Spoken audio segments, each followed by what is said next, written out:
तर निवडणूक घोषणा होण्यापूर्वीच आम्ही आमची भूमिका स्पष्ट केलेली होती की आम्ही भाजप बरोबर महानगरपालिकेच्या निवडणुकीत जाणार नाही असं स्पष्टीकरण नजीब मुल्ला यांनी दिलेलं आहे। त्यांच्याशी बातचीत केली आमच्या सहकाऱ्यांनी, पाहूयात।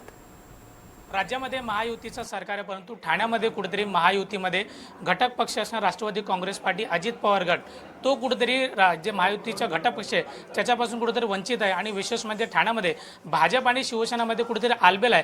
तर राष्ट्रवादी काँग्रेस पार्टी, अजित पवारांनी स्वतंत्र लढण्याचा जो इशारा आहे तोही देखील दिलेला आहे। या संदर्भात बातचीत करण्याकरिता आपल्याबरोबर नजीब मुल्ला स्वतः आहे, जिल्हा अध्यक्ष आहे।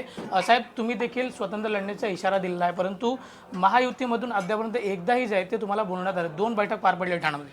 अहो, महायुती आणि निवडणुकीच्या घोषणेच आम्ही पक्षाच्या कार्यकर्त्यांची भूमिका लक्षात, भावना लक्षात घेता आम्ही सन्माननीय राष्ट्रीय अध्यक्ष अजितदादा पवार साहेबांना, सन्माननीय प्रांत अध्यक्ष आमचे तटकरे साहेबांना आम्ही कळवलं होतं की महायुतीमध्ये महाराष्ट्रात ज्या महापालिकेत निवडणूक लढवायची आपण लढू द्या, पण ठाणेकरांचे आमचे सर्व कार्यकर्ता आणि माजी नगरसेवकांची भावना आहे का आपण एकटा चलो रे जावं।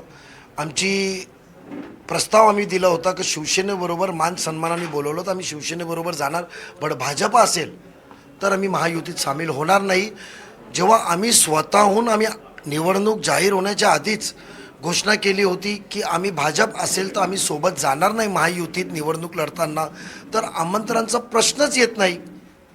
आम्ही स्वतः केलं म्हणून त्यांना आधीच आम्ही आमची भावना लक्षात आणून दिली होती आणि आम्ही कळवली होती प्रसार माध्यमाच्या माध्यमातून की आम्ही नाही येणार तुमच्यासोबत, म्हणून आमंत्रणाचा प्रश्नच कुठे येत नाही। अनेक ठिकाणी आपण जर पाहिलं तर राष्ट्रवादी काँग्रेस पार्टी आणि राष्ट्रवादी काँग्रेस शरद पवार पक्ष एकत्र येतात। ठाण्यामध्ये आपण जर पाहिलं तर अशी कुठले संकेत अद्यापर्यंत आलेला आहे का? ठाण्यात आम्ही मोठे भाऊ आहेत, त्यांच्याकडे आमदार साहेब आहेत, आमच्याकडे सन्माननीय माजी नगरसेवक आहेत, कार्यकर्ते आहेत।